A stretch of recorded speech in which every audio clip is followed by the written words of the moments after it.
Hi, Earth Signs! Gemini, Libra, and Aquarius. Welcome po sa ating channel. At ito ay inyong Timeless Gabay Tarot Love Reading. Please be reminded that this is general reading po, so maaari kayo makarelate o hindi. Just take what resonates. Gamitin ang reading na ito bilang gabay lamang. Balik po kayo dito bukas para sa ating daily Gabay Tarot Love Reading. Please like, subscribe, and click bell button for notification para updated po kayo sa daily tarot reading natin. Para po sa gusto magpa-reading, maaari niyo pong makuha ang link nasa description box po ito. Message niyo lang po ako sa messenger. Maraming salamat po.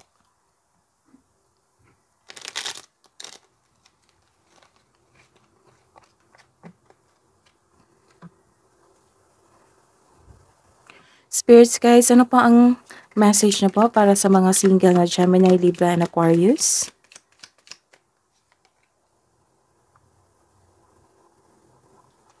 You are moving on, you are nag-change kayo ng location or bumili kayo ng bahay or nagrenta kayo ng bahay ngayon. Nagkaroon ng paglilipat and you are dating your soulmate.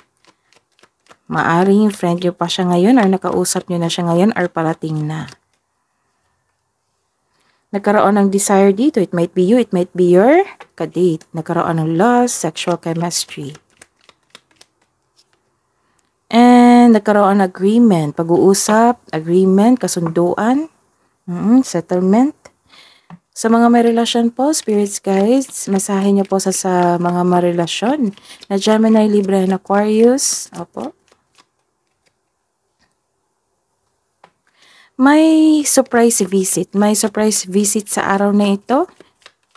Unexpected ito, na-surprise ka. Maaring isa tong babae.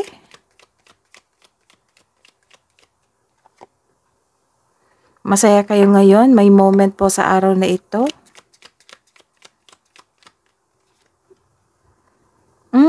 Bali dalawa sila. Babae at lalaki, or naging strong po kayo sa araw na ito. Inalagaan nyo inyong sarili, ang inyong relasyon. So, tingin pa tayo. Let's see, hingi pa tayo. Spirits guys, clarification po para sa mga single, Gemini, Libra, and Aquarius, soulmate, desire, and settlement. Clarification of this card.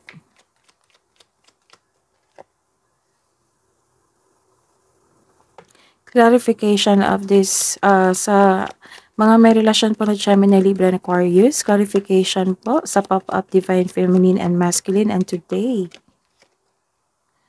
Clarification of this card.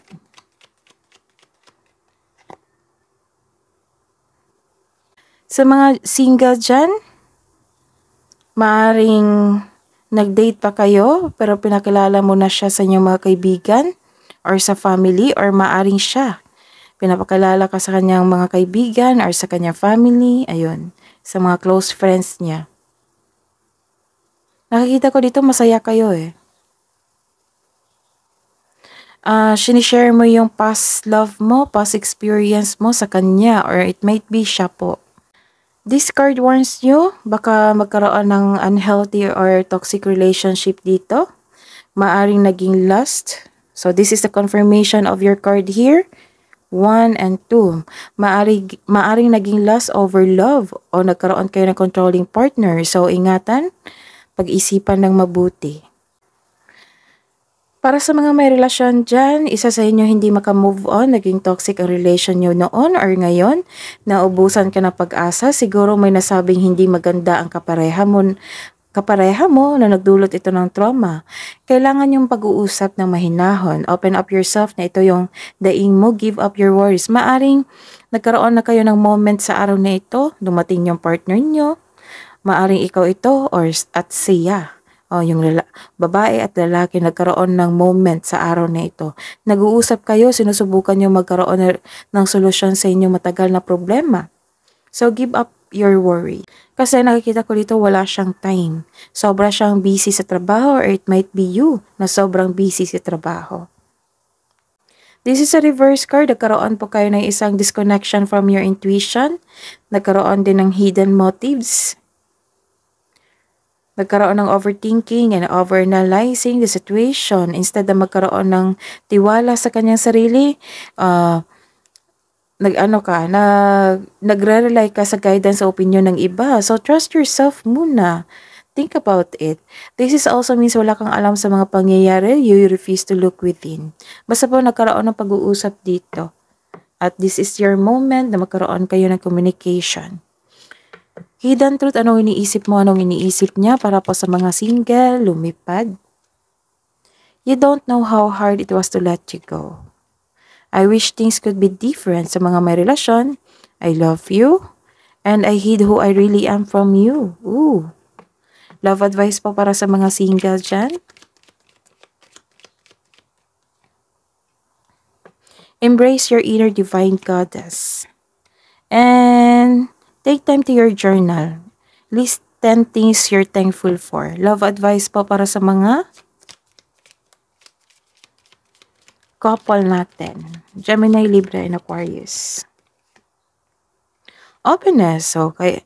This is a clarification of your cards here na nagkaroon kayo ng pag-uusap. Openness. Be open to accept divine guidance in your relationship.